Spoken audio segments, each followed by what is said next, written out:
نبی کریم صلی اللہ علیہ وسلم نے اپنا معراج کے سفر کا ذکر فرمایا اور فرمایا کہ میرا گزر ایسے لوگوں پر سے ہوا کہ جن کے ناخن جو تھے وہ سرخ تانبے کے تھے اور بہت زیادہ تیز تھے، اور وہ لوگ ان ناخنوں سے، اپنے ناخنوں سے اپنے چہرے اور اپنے سینے جو ہیں وہ نوچ رہے تھے۔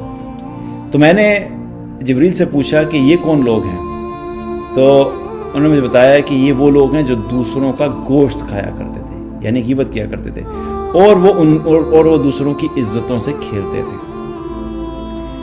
تو اتنی شدید عذاب، اب آپ یہ کتنی چھوٹی سی بات لگتی ہے، آپ تھوڑی دیر کے لیے ذرا امیجن کریں اس کو نا، ہم حدیث کے ایکچوئل جو بات ہو رہی ہے اس عذاب کی کیفیت کو کبھی کبھی ہم امیجن نہیں کر پاتے۔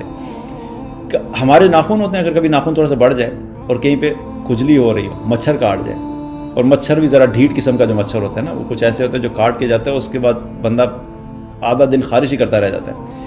اب اگر آپ کو صبح سے لے کے شام تک صرف اس جگہ پہ خارش کرنا پڑے تو شام تک کیا ہوتا ہے کہ وہ بار بار خارش کر کے وہ جگہ چھل جاتی ہے اور وہاں پہ جلن شروع ہو جاتی ہے۔ یہ ایک مچھر کے کاٹنے کے اوپر، اور ناخن اپنا بہت ہی چھوٹا سا ہے، بہت بڑا ناخن نہیں ہے، اور اس میں آپ بہت زیادہ شدت سے بھی نہیں کرتے۔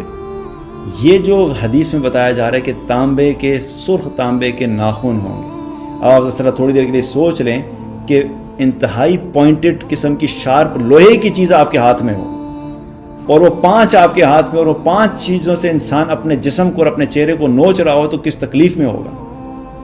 یہ عذاب کس چیز پہ دیا جا رہا ہے؟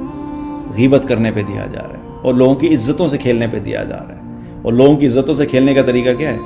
ایک تو یہ ہے کہ ان کے ساتھ بدتمیزی کرنا، ایک اگین یہ ہے کہ ان کے خلاف باتیں کرنا، اور غیبت بھی حقیقت میں کیا ہوتا ہے؟ اس کی عزت سے کھیلنا ہی ہوتا ہے، کہ اس کے اندر اگر کوئی برائی تھی تو ساری دنیا کے سامنے بیٹھ کے اس کی برائیاں بیان کرتے رہنا، یہ کیا ہے؟ اس کی عزت سے کھیلنا ہی تو ہے۔ تو اتنا شدید عذاب کس چیز کے اوپر ہو رہا ہے؟ غیبت کے اوپر ہو رہا ہے۔ تو پوسٹ شیئر کرتے ہوئے بھی، ایک تو اپنے مجالس کے اندر بھی ہمیں احتیاط کرنی چاہیے، اور پوسٹ شیئر کرتے ہوئے بھی اس چیز کا خیال رکھنا چاہیے کہ جو میں کرنے جا رہا ہوں اس میں کسی خاص انسان کی غیبت تو نہیں ہے۔ اور اگین اس کا چیک کرنے کا طریقہ کیا ہے کہ اگر یہ پوسٹ، اس میں جو کچھ لکھا ہوا ہے اس شخص کے بارے میں، اگر یہ پوسٹ اسی طریقے سے اس شخص تک پہنچ جائے تو کیا اس شخص کو یہ پوسٹ پڑھنے سے خوشی محسوس ہوگی یا وہ غمگین ہوگا؟ اگر اس کو غم ہوگا کہ ظاہر ہے کسی انسان کے بارے میں کسی پوسٹ میں برے الفاظ لکھے ہوئے ہوں، اس کی کوئی برائی لکھی ہوئی ہو کہ یہ تو انسان ہے ہی منافق ہے، یہ تو ہمیں پہلے ہی 2 نمبر لگتا تھا، اس کی تو زندگی میں اس نے کبھی بھی کسی کے ساتھ بھلائی نہیں کی، یہ تو بہت بڑا جھوٹا انسان ہے۔ اب یہ کیا ہے؟ یہ سب نیگیٹو باتیں ہیں نا کسی کے بارے میں۔ اگر کسی پوسٹ میں ایک ان میں سے لکھی ہے اور اس طرح کوئی بھی بات لکھی ہے اس شخص کے بارے میں جو موجود نہیں ہے، تو کیا ہوگا؟ وہ پوسٹ جو ہے وہ غیبت کی شکل میں ہی ہوگی۔